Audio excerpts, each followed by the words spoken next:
नमस्कार. हे माझे क्लायंट आहे जतीन सर. त्याचे वजन 99 किलो आहे. हे बघा. याने मला 8 सप्टेंबरला वेट लॉससाठी कॉन्टॅक्ट केला होता. मी त्यांना माझ्या प्रोडक्टची पूर्ण माहिती दिली आणि माझ्या क्लायंटचे रिझल्ट पण दाखवले.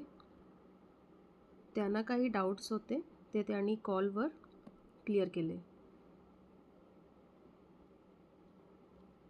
13 नोव्हेंबरला त्यांनी त्याच्या प्रीपेड ऑर्डर बुक केले.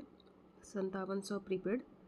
मी त्याच्या रुटीननुसार कस्टमाइज गायडन्स चार्ट बनवून दिला, जो त्यांनी फॉलो करायला सुरू केला. हे त्याची स्लिप आहे. 17 नोव्हेंबरला त्यांना पार्सल मिळालं. 26 नोव्हेंबर फक्त 9 दिवसात 2 किलो वेट लॉस झाला आणि 8 डिसेंबर 20 दिवसात 3.5 किलो वेट लॉस झाला. हा पूर्ण चार्ट तुम्ही पाहू शकता.